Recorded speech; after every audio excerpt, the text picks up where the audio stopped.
Dina Rovner is the legal advisor for UN Watch. Dina, very good morning. Thank you for joining us. How are you doing? Thank you. I'm good. How are you? I'm Thank you good. for having me. Thank you. So, before we talk about the consequences, can you just give us a brief summary of why Israel took this seemingly dramatic decision to remove UNRWA? Sure. Well, I think this has actually been in the works for quite some time, even before October 7th. But October 7th kind of um, pushed it forward. What we saw was that UNRWA employees participated in October 7th. You saw an UNRWA social worker kidnap the dead body of Yonatan Samarano into Gaza. We had the Israeli strike on Mohammed Abu Itwi. He was killed in Gaza. This was an UNRWA employee who led the massacre on the Re'im shelter in which Hirsch Goldberg Polin was killed, and Ner Shapira, Mm, and a number of other people. Um, what we're seeing is that UNRWA is infested with Hamas. This isn't just about a few bad apples. UNRWA is mm, rotten to the core. We've been very active on this issue. We exposed the detailed connections, extensive connections of this Fatih al-Sharif in Lebanon, who was a Hamas leader in mm, Lebanon. He was mm, killed in an Israeli strike on September 30th. He was also a principal of an UNRWA school. He was the head of the teachers union in Lebanon.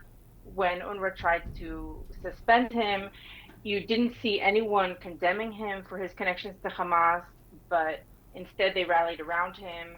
The entire system rallies around these people. You have UNRWA leaders, principals, head of teachers union that are leaders in Hamas. This happened in the past with Suhail al-Hindi. It's not just a one-off thing. It's a systemic problem, and UNRWA isn't taking care of it. They are right, not right. able to deal with this issue. So, what happens now? Well, that's a good question. But people keep saying UNRWA is irreplaceable, UNRWA is Mm, irreplaceable, and that's not the case at all. All around the world there are conflicts, and the UN has a system in place to deal with the humanitarian response in conflicts all around the world. They have this cluster system where they bring in different UN agencies to deal with the issues that those agencies are experts in. You have the World Health Organization, right. you have the World Food Program, UNDP. Many of these organizations are already operating on the ground in Gaza. So it's just a matter, in terms of humanitarian aid and the humanitarian response, implementing this kind of cluster system for the Palestinians instead of UNRWA. That's the direction where I think we should see this heading. Right. And in terms of an immediate, what happens immediately? I mean, does UNRWA continue? I mean, I'm assuming they're not packing up and going home. Yeah, well, the laws actually they come into effect in 3 months, 3 months after they Ah, were adopted. So okay, there is this kind of period right. where UNRWA can be phased out, and these other organizations can come in, and you know just over the entire period from October 7th until now, UNRWA really hasn't been operating to scale in Gaza anyway. A lot of other organizations and international NGOs, not even connected to the UN, have been kind of picking up the slack. So I think that Israel should be able to phase UNRWA out and replace whatever it's doing with these other organizations. What can we expect in terms of reaction? I mean, is there a chance that Israel can be suspended from the United Nations? And if so, is that a terrible thing?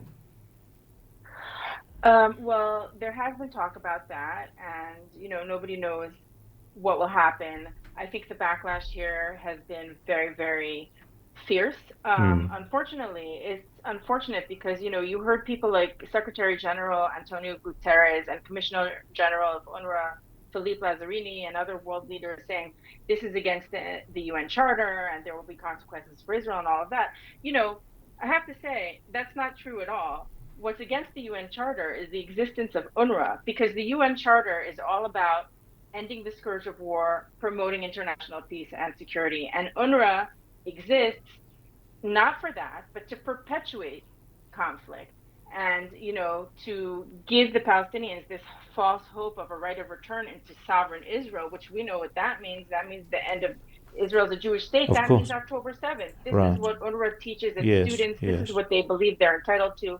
So, taking, putting this against Israel and instead of supporting Israel, this is really regrettable, in Well, my view. in fact, if that's the route and that's a strategy to say that, well, if you suspend Israel or if you take this further, then we're going to take further the very, very, very significant question about whether UNRWA has the right to exist. I think it becomes almost a standoff. It's like being in a situation that you almost want somebody to sue you for defamation so that you can prove that exactly who they are. So it could be it could be a very, very interesting, especially I would imagine for UN Watch, could be a very interesting strategy to follow depending on the decisions that are made. Yeah, I mean, we'll see what happens. The unfortunate thing, and I know I've said this before on your program, Mm. is that there's this automatic anti-Israel majority Sure, against Israel. sure. So, if some kind of proposal gets submitted, chances of it getting adopted are high. And Right. we would hope that Israel's allies would really Step in. stand up for Israel. Yeah. That is where we leave it. Thank you as always, Dina Rovner, legal advisor for UN Watch, talking about the removal of UNRWA, the impact that it has on Gazans, on Israel, and of course Israel on the global stage.